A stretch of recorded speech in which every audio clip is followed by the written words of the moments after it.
Oi, gente. Vou dar continuidade aqui à leitura do Código de Processo Civil. Antes de iniciar, quero divulgar aqui a minha rifa, caso vocês possam me ajudar. Ainda tem uns números lá disponíveis, né? Tô fazendo essa rifa justamente para viajar e fazer a prova do TJ, como vocês sabem. Tô sempre divulgando aí no canal, né? Quem puder me ajudar, custa R$ 20 e vocês podem me pagar até dia 1 de abril. Gente, hoje ainda é dia 24 de fevereiro. Comprem uma aí pra me ajudar, é R$ 20. E aí vocês não precisam me pagar agora, vocês podem pagar até o dia 1 de abril. E o sorteio vai ser no dia 6 de abril, tá bom? E eu vou fazer a live aqui, né? Porque tem uns seguidores aqui do canal que compraram a rifa, então eu vou abrir uma live aqui também para que vocês possam acompanhar quem foi o ganhador, tá? Serão três prêmios em dinheiro. O primeiro, R$ 570, ou a panela de pressão elétrica. O segundo prêmio, R$ 200, e o terceiro prêmio, R$ 100. Vai ser na Semana da Páscoa, para vocês terem dinheiro, comprar o peixe da Semana Santa, ou, se vocês ganharem, poder juntar aí e já viajar para fazer o TJ já endinheirado. Então, se vocês puderem me dar essa força, agradeço de todo o coração, tá bom? Paramos na seção 11 da inspeção judicial. Artigo 481. O juiz, de ofício ou a requerimento da parte, pode, em qualquer fase do processo, inspecionar pessoas ou coisas a fim de se esclarecer sobre fato que interesse a decisão da causa. Artigo 482. Ao realizar a inspeção, o juiz poderá ser assistido por um ou mais peritos. Artigo 483. O juiz irá ao local onde se encontra a pessoa ou a coisa quando: inciso 1. Julgar necessário para melhor verificação ou interpretação dos fatos que deva observar. Inciso 2. A coisa não puder ser apresentada em juízo sem consideráveis despesas ou graves dificuldades. Inciso 3. Determinar a reconstituição dos fatos. Parágrafo único.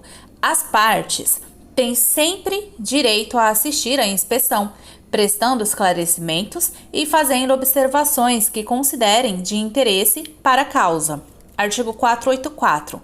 Concluída a diligência, o juiz mandará lavrar auto circunstanciado, mencionando nele tudo quanto for útil ao julgamento da causa. Parágrafo único. O autor poderá ser instruído com desenho, gráfico ou fotografia. Capítulo 13. Da sentença e da coisa julgada. Seção 1. Disposições gerais. Artigo 485. O juiz não resolverá o mérito quando: inciso 1. Indeferir a petição inicial. Inciso 2. O processo ficar parado durante mais de um ano por negligência das partes. Inciso 3. Por não promover os atos e as diligências que lhe incumbir o autor abandonar a causa por mais de 30 dias. Inciso 4. Verificar a ausência de pressupostos de constituição e de desenvolvimento válido e regular do processo. Inciso 5. Reconhecer a existência de perempção, de litispendência ou de coisa julgada. Inciso 6. Verificar a ausência de legitimidade ou de interesse processual. Inciso 7. Acolher a alegação de existência de convenção de arbitragem ou, quando o juízo arbitral reconhecer sua competência. Inciso 8. Homologar a desistência da ação. Inciso 9. Em caso de morte da parte, a ação for considerada intransmissível por disposição legal. E inciso 10. Nos demais casos prescritos neste Código. Parágrafo 1. Nas hipóteses descritas nos incisos 2 e 3, a parte será intimada pessoalmente para suprir a falta no prazo de 5 dias. Parágrafo 2. No caso do parágrafo 1, quanto ao inciso 2, as partes pagarão proporcionalmente às custas e, quanto ao inciso 3, o autor será condenado ao pagamento das despesas e dos honorários de advogado. Parágrafo 3. O juiz conhecerá de ofício da matéria constante nos incisos 4, 5, 6 e 9 em qualquer tempo e grau de jurisdição, enquanto não ocorrer o trânsito em julgado. Parágrafo 4. Oferecida a contestação, o autor não poderá, sem o consentimento do réu, desistir da ação. Parágrafo 5. A desistência da ação pode ser apresentada até a sentença. Parágrafo 6. Oferecida a contestação, a extinção do processo por abandono da causa pelo autor depende de requerimento do réu. Parágrafo 7.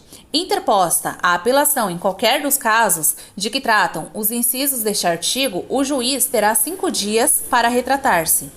Artigo 486. O pronunciamento judicial que não resolve o mérito não obsta a que a parte proponha de novo a ação.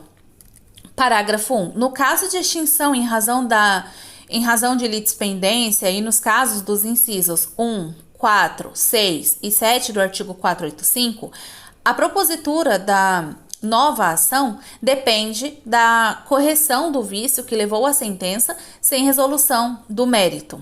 Parágrafo 2. A petição inicial, todavia, não será despachada sem a prova do pagamento ou do depósito das custas e dos honorários de advogado. Parágrafo 3. Se o autor der causa por 3 vezes, a sentença fundada em abandono da causa não poderá propor nova ação contra o réu com o mesmo objeto, ficando-lhe ressalvada, entretanto, a possibilidade de alegar em defesa o seu direito. Artigo 487. Haverá resolução de mérito quando o juiz, inciso 1, acolher ou rejeitar o pedido formulado na ação ou na reconvenção. Inciso 2. Decidir de ofício ou a requerimento sobre a ocorrência de decadência ou prescrição. Inciso 3. Homologar, a linha A, o reconhecimento da procedência do pedido formulado na ação ou na reconvenção. A linha B, a transação. A linha C, a renúncia à pretensão formulada na ação ou na reconvenção. Parágrafo único. Ressalvada a hipótese do parágrafo 1 do artigo 332, a prescrição e a decadência não serão reconhecidas sem que antes seja dada às partes oportunidade de manifestar-se. Artigo 488. Desde que possível, o juiz resolverá o mérito sempre que a decisão for favorável à parte a quem aproveitaria eventual pronunciamento nos termos do artigo 485. Seção 2. Dos elementos e dos efeitos da sentença. Artigo 489. São elementos essenciais da sentença. Inciso 1. O relatório, que conterá os nomes das partes, a identificação do caso, com a suma do pedido e da contestação, e o registro das principais ocorrências havidas no andamento do processo. Inciso 2. Os fundamentos em que o juiz analisará as questões de fato e de direito. Inciso 3. O dispositivo em que o juiz resolverá as questões principais que as partes lhe submeterem. Parágrafo 1.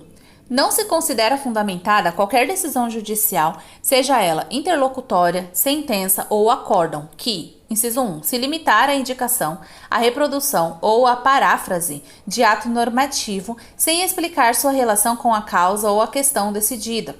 Inciso 2. Empregar conceitos jurídicos indeterminados sem explicar o motivo concreto de sua incidência no caso. Inciso 3. Invocar motivos que se prestariam a justificar qualquer outra decisão. Inciso 4. Não enfrentar todos os argumentos deduzidos no processo capazes de, em tese, infirmar a conclusão adotada pelo julgador. Inciso 5. Se limitar a invocar precedente ou enunciado de súmula sem identificar os seus fundamentos determinantes nem demonstrar que o caso sob julgamento se ajusta àqueles fundamentos. Inciso 6. Deixar de seguir enunciado de súmula, jurisprudência ou precedente invocado pela parte sem demonstrar a existência de distinção no caso em julgamento ou a superação do entendimento. Parágrafo 2. No caso de colisão entre normas, o juiz deve justificar o objeto e os critérios gerais da ponderação efetuada, enunciando as razões que autorizam a interferência na norma afastada e as premissas fáticas que fundamentam a conclusão. Parágrafo 3. A decisão judicial deve ser interpretada a partir da conjugação de todos os seus elementos e em conformidade com o princípio da boa-fé. Artigo 490. O juiz resolverá o mérito acolhendo ou rejeitando, no todo ou em parte, os pedidos formulados pelas partes.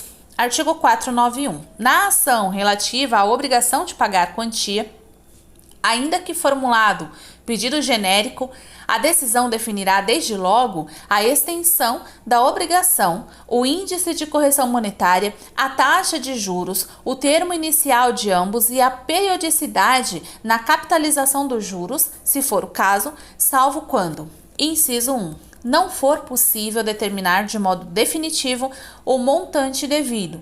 Inciso 2. A apuração do valor devido depender da produção de prova de realização demorada ou excessivamente dispendiosa, assim reconhecida na sentença. Parágrafo 1. Nos casos previstos neste artigo, seguir-se-á a apuração do valor devido por liquidação. Parágrafo 2. O disposto no caput também se aplica quando o acórdão alterar a sentença. Artigo 492. É vedado ao juiz proferir decisão de natureza diversa da pedida, bem como condenar a parte em quantidade superior ou em objeto diverso do que lhe foi demandado. Parágrafo único. A decisão deve ser certa, ainda que resolva relação jurídica condicional. Artigo 493. Se depois da propositura da ação algum fato constitutivo, modificativo ou extintivo do direito influir no julgamento do mérito, caberá ao juiz tomá-lo em consideração de ofício ou a requerimento da parte no momento de proferir a decisão. Parágrafo único. Se constatar de ofício o fato novo, o juiz ouvirá as partes sobre ele antes de decidir. Artigo 494. Publicada a sentença, o juiz só poderá alterá-la, inciso 1, para corrigir-lhe de ofício ou a requerimento da parte inexatidões materiais ou erros de cálculo. Inciso 2, por meio de embargos de declaração. Artigo 495.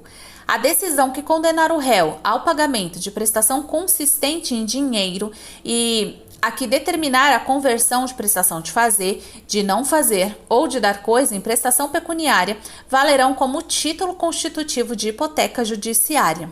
Parágrafo 1. A decisão produz a hipoteca judiciária. Inciso 1. Embora a condenação seja genérica. Inciso 2. Ainda que o credor possa promover o cumprimento provisório da sentença ou esteja pendente arresto sobre bem do devedor. Inciso 3. Mesmo que impugnada por recurso dotado de efeito suspensivo. Parágrafo 2. A hipoteca judiciária poderá ser realizada mediante a apresentação de cópia da sentença perante o cartório de registro imobiliário, independentemente de ordem judicial, de declaração expressa do juiz ou de demonstração de urgência. Parágrafo 3. No prazo de 15 dias da data de realização da hipoteca, a parte informará ao juízo da causa, que determinará a intimação da outra parte para que tome ciência do ato. Parágrafo 4. A hipoteca judiciária, uma vez constituída, implicará para o credor hipotecário o direito de preferência quanto ao pagamento em relação a outros credores, observada a prioridade no registro. Parágrafo 5. Sobrevindo a reforma ou a invalidação da decisão que impôs o pagamento de quantia, a parte responderá, independentemente de culpa, pelos danos que a outra parte tiver sofrido em razão da constituição da garantia, devendo o valor da indenização ser liquidado e executado nos próprios autos. Artigo 496. Seção 3. Da remessa necessária. Artigo 496. Está sujeito ao duplo grau de jurisdição, não produzindo efeito, senão depois de confirmada pelo tribunal, a sentença, inciso 1, proferida contra a União, os Estados, o Distrito Federal, os municípios e suas respectivas autarquias e fundações de direito público. Inciso 2, que julgar procedentes, no todo ou em parte, os embargos à execução fiscal. Parágrafo 1. Nos casos previstos neste artigo, não interposta a apelação no prazo legal, o juiz ordenará a remessa dos autos ao tribunal e, se não o fizer, o presidente do respectivo tribunal avocá-los-á. Parágrafo 2. Em qualquer dos casos referidos no parágrafo 1, o tribunal julgará a remessa necessária. Parágrafo 3. Não se aplica o disposto neste artigo quando a condenação ou o proveito econômico obtido na causa for de valor certo e líquido inferior a, inciso 1, 1.000 salários mínimos para a União e as respectivas autarquias e fundações de direito público.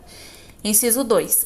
500 salários mínimos para os estados, o Distrito Federal, as respectivas autarquias e fundações de direito público e os municípios que constituam capitais dos estados.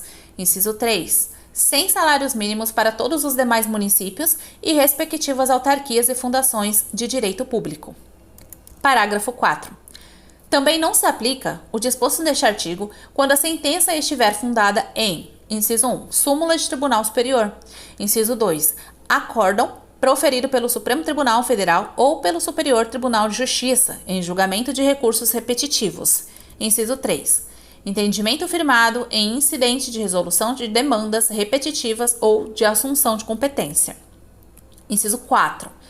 Entendimento coincidente com orientação vinculante firmada no âmbito administrativo do próprio ente público, consolidada em manifestação, parecer ou súmula administrativa. Seção 4. Do julgamento das ações relativas às prestações de fazer, de não fazer e de entregar coisa. Artigo 497.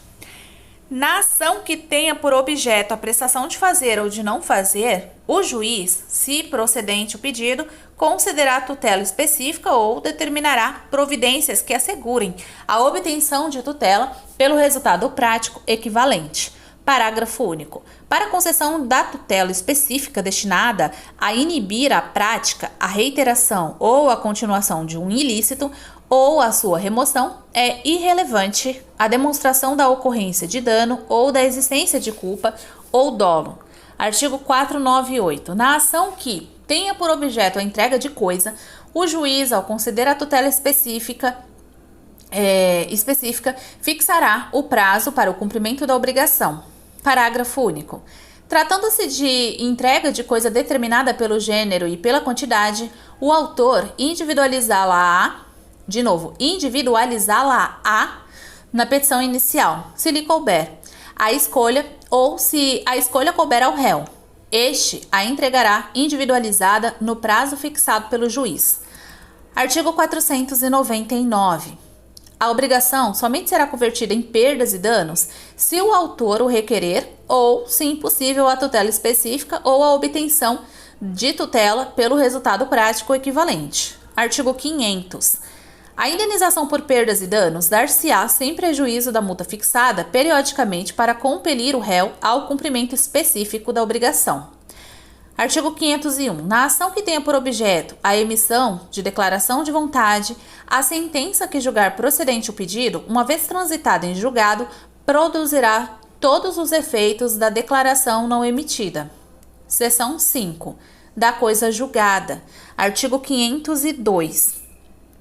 Denomina-se coisa julgada material a autoridade que torna imutável e indiscutível a decisão de mérito, não mais sujeita a recurso. Artigo 503. A decisão, que julgar total ou parcialmente o mérito, tem força de lei nos limites da questão principal expressamente decidida. Parágrafo 1. O disposto no caput aplica-se à resolução de questão prejudicial decidida expressa e incidentemente no processo, se, inciso 1, dessa resolução depender o julgamento do mérito. Inciso 2. A seu respeito tiver havido contraditório prévio e efetivo, não se aplicando no caso de revelia. Inciso 3. O juízo tiver competência em razão da matéria e da pessoa para resolvê-la como questão principal. Parágrafo 2. A hipótese do parágrafo 1 não se aplica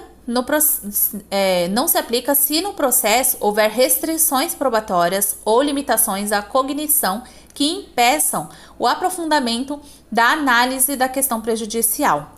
Artigo 504. Não fazem coisa julgada, inciso 1, os motivos, ainda que importantes, para determinar o alcance da parte dispositiva da sentença. Inciso 2. A verdade dos fatos estabelecida como fundamento da sentença. Artigo 505. Nenhum juiz decidirá novamente as questões já decididas relativas à mesma lide, salvo, inciso 1, se tratando-se de relação jurídica de trato continuado, sobreveio modificação no estado de fato ou de direito, caso em que poderá a parte pedir a revisão do que foi estatuído na sentença. Inciso 2. Nos demais casos prescritos em lei. Artigo 506. A sentença faz coisa julgada às partes entre as quais é dada, não prejudicando terceiros. Artigo 507. É vedado à parte discutir no curso do processo as questões já decididas a cujo respeito se operou a preclusão. Artigo 508. Transitado em julgado a decisão de mérito, considerar-se-ão deduzidas e repelidas todas as alegações e as defesas que a parte poderia opor tanto ao acolhimento quanto à rejeição do pedido. Capítulo 14. Da liquidação de sentença. Artigo 509. Quando a sentença condenar ao pagamento de quantia ilíquida, proceder-se-á à sua liquidação a requerimento do credor ou do devedor. Inciso 1. Por arbitramento, quando determinado pela sentença, convencionado pelas partes ou exigido pela natureza do objeto da liquidação. Inciso 2. Pelo procedimento comum, quando houver necessidade de alegar e provar fato novo. Parágrafo 1. Quando na sentença houver uma parte líquida e outra ilíquida, ao credor é lícito promover simultaneamente a execução daquela e, em autos apartados, a liquidação desta. Parágrafo 2. Quando a apuração do valor depender apenas de cálculo aritmético, o credor poderá promover desde logo o cumprimento da sentença. Parágrafo 3. O Conselho Nacional de Justiça desenvolverá e colocará à disposição dos interessados programa de atualização financeira. Parágrafo 4. Na liquidação, é vedado discutir de novo a lide ou modificar a sentença que a julgou. Artigo 510. Na liquidação por arbitramento, o juiz intimará as partes para a apresentação de pareceres ou documentos elucidativos no prazo que fixar e, caso não possa decidir de plano, nomeará perito, observando-se no que couber o procedimento da prova pericial. Artigo 511. Na liquidação pelo procedimento comum, o juiz determinará a intimação do requerido na pessoa de seu advogado ou da sociedade de advogados a que estiver vinculado, para, querendo apresentar contestação no prazo de 15 dias, observando-se a seguir no que couber o disposto no livro 1 da parte especial deste Código. Artigo 512. A liquidação poderá ser realizada na pendência de recurso, processando-se em autos apartados no juízo de origem, cumprindo ao liquidante instruir o pedido com cópias das peças processuais pertinentes. Título 2. Do cumprimento da sentença. Capítulo 1. Disposições gerais. Artigo 513. O cumprimento da sentença será feito segundo as regras deste título, observando-se no que couber e conforme a natureza da obrigação, o disposto no livro 2 da parte especial deste Código. Parágrafo 1. O cumprimento da sentença que reconhece o dever de pagar quantia, provisório ou definitivo, far-se-á a requerimento do exequente. Parágrafo 2. O devedor será intimado para cumprir a sentença, inciso 1, pelo Diário da Justiça, na pessoa de seu advogado constituído nos autos. Inciso 2, por carta com aviso de recebimento, quando representado pela Defensoria Pública ou quando não tiver procurador constituído nos autos, ressalvada a hipótese do inciso 4. Inciso 3, por meio eletrônico, quando, no caso do parágrafo 1 do artigo 246, não tiver procurador constituído nos autos. Inciso 4. Por edital, quando citado na forma do artigo 256, tiver sido revel na fase de conhecimento. Parágrafo 3. Na hipótese do parágrafo 2, incisos 2 e 3, considera-se realizada a intimação quando o devedor houver mudado de endereço sem prévia comunicação ao juízo, observado o disposto no parágrafo único do artigo 274. Parágrafo 4. Se o requerimento a que alude o parágrafo 1 for formulado após 1 ano do trânsito em julgado da sentença, a intimação será feita na pessoa do devedor por meio de carta com aviso de recebimento encaminhada ao endereço constante dos autos, observado o disposto no parágrafo único do artigo 274 e no parágrafo 3 deste artigo. Parágrafo 5. O cumprimento da sentença não poderá ser promovido em face do fiador, do coabrigado ou do corresponsável que não tiver participado da fase de conhecimento. Artigo 514. Quando o juiz decidir relação jurídica sujeita a condição ou termo, o cumprimento da sentença dependerá de demonstração de que se realizou a condição ou de que ocorreu o termo. Artigo 515. São títulos executivos judiciais cujo cumprimento dar-se-á de acordo com os artigos previstos neste título. Inciso 1. As decisões proferidas no processo civil que reconheçam a exigibilidade de obrigação de pagar quantia, de fazer, de não fazer ou de entregar coisa. Inciso 2. A decisão homologatória de autocomposição judicial. Inciso 3. A decisão homologatória de autocomposição extrajudicial de qualquer natureza. Inciso 4.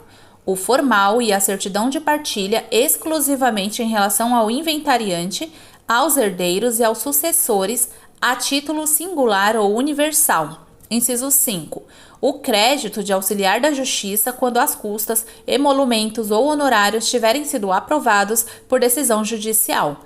Inciso 6. A sentença penal condenatória transitada em julgado. Inciso 7. A sentença arbitral. Inciso 8. A sentença estrangeira homologada pelo Superior Tribunal de Justiça. Inciso 9. A decisão interlocutória estrangeira após a concessão do exequatur, a carta rogatória pelo Superior Tribunal de Justiça. Parágrafo 1. Nos casos dos incisos 6 a 9, o devedor será citado no juízo cível para o cumprimento da sentença ou para a liquidação no prazo de 15 dias. Parágrafo 2. A autocomposição judicial pode envolver sujeito estranho ao processo e versar sobre relação jurídica que não tenha sido deduzida em juízo. Artigo 516. O cumprimento da sentença efetuar-se-á perante: inciso 1. Os tribunais nas causas de sua competência originária. Inciso 2. O juízo que decidiu a causa no primeiro grau de jurisdição. Inciso 3. O juízo cível competente quando se tratar de sentença penal condenatória, de sentença arbitral, de sentença estrangeira ou de acórdão proferido pelo Tribunal Marítimo. Parágrafo único. Nas hipóteses dos incisos 2 e 3, o exequente poderá optar pelo juízo do atual domicílio do executado, pelo juízo do local onde se encontrem os bens sujeitos à execução ou pelo juízo do local onde deva ser executada a obrigação de fazer ou de não fazer, casos em que a remessa dos autos do processo será solicitada ao juízo de origem. Artigo 517. A decisão judicial transitada em julgado poderá ser levada a protesto nos termos da lei, depois de transcorrido o prazo para pagamento voluntário previsto no artigo 523. Parágrafo 1. Para efetivar o protesto, incumbe ao exequente apresentar certidão de teor da decisão.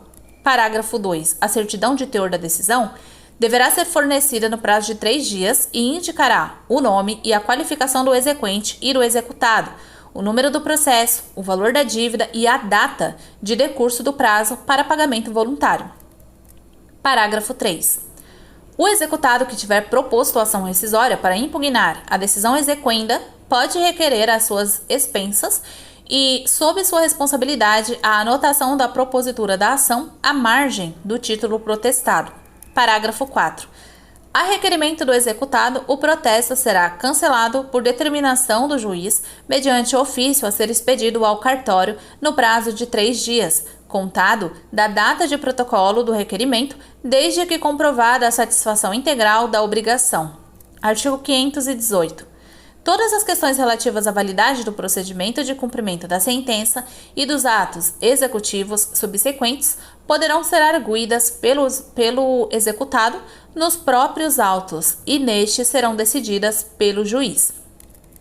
Artigo 519. Aplicam-se as disposições relativas ao cumprimento da sentença, provisório ou definitivo, e à liquidação no que couber, as decisões que concederem tutela provisória. Capítulo 2. Do cumprimento provisório da sentença, que reconhece a exigibilidade de obrigação de pagar quantia certa. Artigo 520. O cumprimento provisório da sentença impugnada por recurso desprovido de efeito suspensivo será realizado da mesma forma que o cumprimento definitivo, sujeitando-se ao seguinte regime. Inciso 1. Corre por iniciativa e responsabilidade do exequente que se obriga, se a sentença for reformada, a reparar os danos que o executado haja sofrido. Inciso 2. Fica sem efeito, sobrevindo decisão que modifique ou anule a sentença objeto da execução, restituindo-se as partes ao estado anterior e liquidando-se eventuais prejuízos nos mesmos autos. Inciso 3. Se a sentença ou objeto de cumprimento provisório for modificada ou anulada apenas em parte, somente nesta ficará sem efeito a execução. Inciso 4. O levantamento de depósito em dinheiro e a prática de atos que importem transferência de posse ou alienação de propriedade ou de outro direito real ou dos quais possa resultar grave dano ao executado dependem de caução suficiente e idônea, arbitrada de plano pelo juiz e prestada nos próprios autos. Parágrafo 1. No cumprimento provisório da sentença, o executado poderá apresentar impugnação, se quiser, nos termos do artigo 525. Parágrafo 2.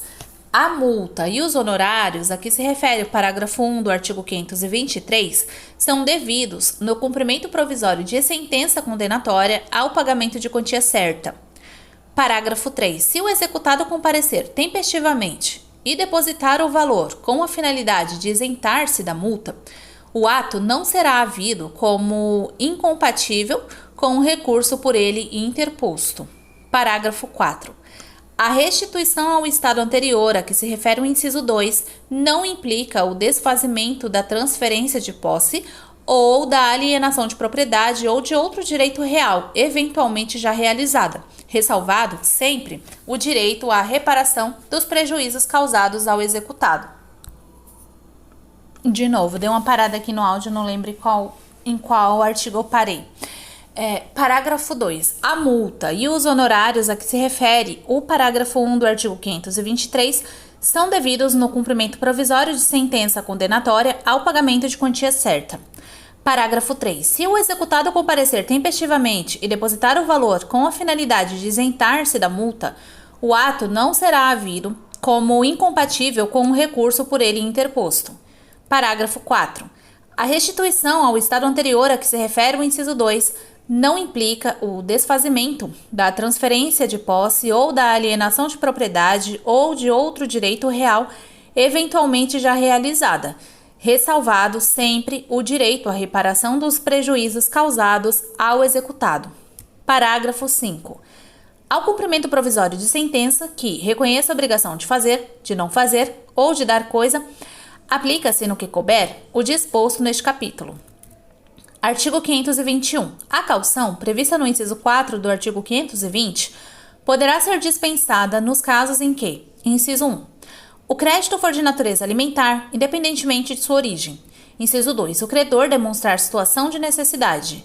Inciso 3, pender o agravo do artigo 1042. Inciso 4. A sentença a ser provisoriamente cumprida estiver em consonância com súmula da jurisprudência do Supremo Tribunal Federal ou do Superior Tribunal de Justiça ou em conformidade com acórdão proferido no julgamento de casos repetitivos. Parágrafo único. A exigência de caução será mantida quando da dispensa possa resultar manifesto risco de grave dano de difícil ou incerta reparação.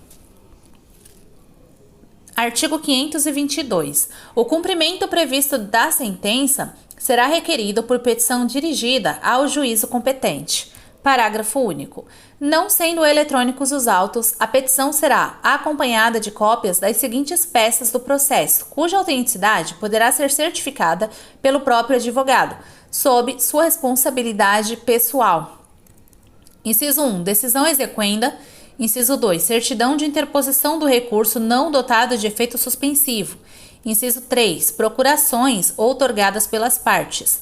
Inciso 4. Decisão de habilitação, se for o caso. Inciso 5. Facultativamente, outras peças processuais consideradas necessárias para demonstrar a existência do crédito. Capítulo 3. Do cumprimento definitivo da sentença que reconhece a exigibilidade de obrigação de pagar quantia certa. Artigo 523. No caso de condenação em quantia certa ou já fixada em liquidação, e no caso de decisão sobre parcela incontroversa, o cumprimento definitivo da sentença far-se-á a requerimento do exequente, sendo o executado intimado para pagar o débito no prazo de 15 dias, acrescido de custas, se houver. Parágrafo 1. Não ocorrendo pagamento voluntário no prazo do caput, o débito será acrescido de multa de 10% e também de honorários de advogado de 10%. Parágrafo 2. Efetuado o pagamento parcial no prazo previsto no caput, a multa e os honorários previstos no parágrafo 1 incidirão sobre o restante. Parágrafo 3. Não efetuado tempestivamente o pagamento voluntário, será expedido desde logo mandado de penhora e avaliação, seguindo-se os atos de expropriação. Artigo 524. O requerimento previsto no artigo 523 será instruído com demonstrativo discriminado e atualizado do crédito, devendo a petição conter: inciso 1. O nome completo, o número de inscrição no cadastro de pessoas físicas ou no cadastro nacional da pessoa jurídica, do exequente e do executado, observado o disposto no artigo 319, parágrafos 1 a 3. Inciso 2. O índice de correção monetária adotado. Inciso 3. Os juros aplicados e as respectivas taxas. Inciso 4. O termo inicial e o termo final dos juros e da correção monetária utilizados. Inciso 5. A periodicidade da capitalização dos juros, se for o caso. Inciso 6. Especificação dos eventuais descontos obrigatórios realizados. Inciso 7. Indicação dos bens passíveis de penhora sempre que possível. Parágrafo 1. Quando o valor apontado no demonstrativo aparentemente exceder os limites da condenação, a execução será iniciada pelo valor pretendido, mas a penhora terá por base a importância que o juiz entender adequada.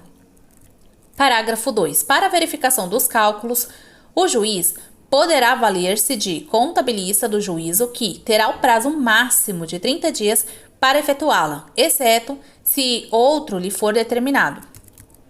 Parágrafo 3. Quando a elaboração do demonstrativo depender de dados em poder de terceiros ou do executado, o juiz poderá requisitá-los, sob cominação do crime de desobediência.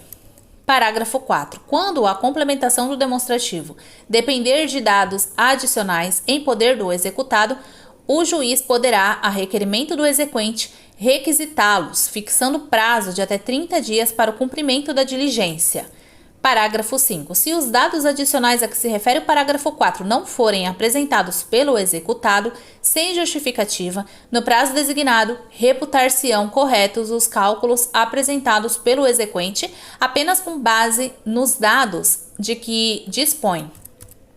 Artigo 525. Transcorrido o prazo previsto no artigo 523, sem o pagamento voluntário, inicia-se o prazo de 15 dias para que o executado, independentemente de penhora ou nova intimação, apresente nos próprios autos sua impugnação.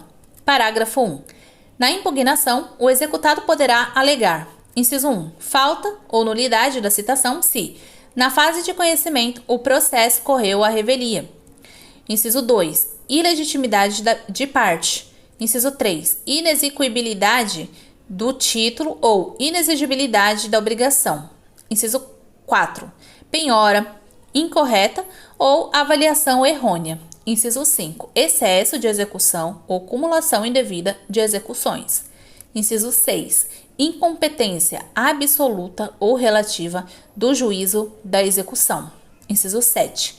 Qualquer causa modificativa ou extintiva da obrigação, como pagamento, novação, compensação, transação ou prescrição, desde que supervenientes à sentença. Parágrafo 2. A alegação de impedimento ou suspeição observará o disposto nos artigos 146 e 148. Parágrafo 3. Aplica-se à impugnação o disposto no artigo 229. Parágrafo 4. Quando o executado alegar que o exequente, em excesso de execução, pleiteia a quantia superior à resultante da sentença, cumprir-lhe-á declarar de imediato o valor que entende correto, apresentando o demonstrativo discriminado e atualizado de seu cálculo. Parágrafo 5. Na hipótese do parágrafo 4, não apontado o valor correto ou não apresentado o demonstrativo, a impugnação será liminarmente rejeitada se o excesso de execução for o seu único fundamento, ou, se houver outro, a impugnação será processada, mas o juiz não examinará a alegação de excesso de execução. Parágrafo 6. A apresentação de impugnação não impede a prática dos atos executivos, inclusive os de expropriação, podendo o juiz, a requerimento do executado e desde que garantir o juízo com penhora, caução ou depósito suficientes, atribuir-lhe efeito suspensivo, de seus fundamentos forem relevantes e se o prosseguimento da execução for manifestamente suscetível de causar ao executado grave dano de difícil ou incerta reparação. Parágrafo 7. A concessão de efeito suspensivo a que se refere o parágrafo 6 não impedirá a efetivação dos atos de substituição, de reforço ou de redução da penhora e de avaliação dos bens. Parágrafo 8. Quando o efeito suspensivo atribuído à impugnação disser respeito apenas à parte do objeto da execução, essa prosseguirá quanto à parte restante. Parágrafo 9. A concessão de efeito suspensivo à impugnação deduzida por um dos executados não suspenderá a execução contra os que não impugnaram, quando o respectivo fundamento disser respeito exclusivamente ao impugnante. Parágrafo 10. Ainda que atribuído o efeito suspensivo à impugnação, é lícito ao exequente requerer o prosseguimento da execução, oferecendo e prestando, nos próprios autos, caução suficiente e idônea a ser arbitrada pelo juiz. Parágrafo 11. As questões relativas a fato superveniente ao término do prazo para apresentação da impugnação, assim como aquelas relativas à validade e à adequação da penhora, da avaliação e dos atos executivos subsequentes, podem ser arguidas por simples petição, tendo o executado, em qualquer dos casos, o prazo de 15 dias para formular essa arguição, contado da comprovada ciência do fato ou da intimação do ato. Parágrafo 12. Para efeito do disposto no inciso 3 do parágrafo 1 deste artigo, considera-se também inexigível a obrigação reconhecida em título executivo judicial, fundado em lei ou ato normativo, considerado inconstitucional pelo Supremo Tribunal Federal ou fundado em aplicação ou interpretação da lei ou do ato normativo, tido pelo Supremo Tribunal Federal como incompatível com a Constituição Federal, em controle de constitucionalidade concentrado ou difuso. Parágrafo 13. No caso do parágrafo 12, os efeitos da decisão do Supremo Tribunal Federal poderão ser modulados no tempo em atenção à segurança jurídica. Parágrafo 14. A decisão do Supremo Tribunal Federal, referida no parágrafo 12, deve ser anterior ao trânsito em julgado da decisão exequenda. Parágrafo 15. Se a decisão referida no parágrafo 12 for proferida após o trânsito em julgado da decisão exequenda, caberá a ação rescisória, cujo prazo será contado do trânsito em julgado da decisão proferida pelo Supremo Tribunal Federal. Artigo 526. É lícito ao réu, antes de ser intimado para o cumprimento da sentença, comparecer em juízo e oferecer em pagamento o valor que entender devido, apresentando memória discriminada do cálculo. Parágrafo 1. O autor será ouvido no prazo de 5 dias, podendo impugnar o valor depositado sem prejuízo do levantamento do depósito a título de parcela incontroversa. Parágrafo 2. Concluindo o juiz pela insuficiência do depósito, sobre a diferença incidirão multa de 10% e honorários advocatícios, também fixados em 10%, seguindo-se a execução com penhora e atos subsequentes. Parágrafo 3. Se o autor não se opuser, o juiz declarará satisfeita a obrigação e extinguirá o processo.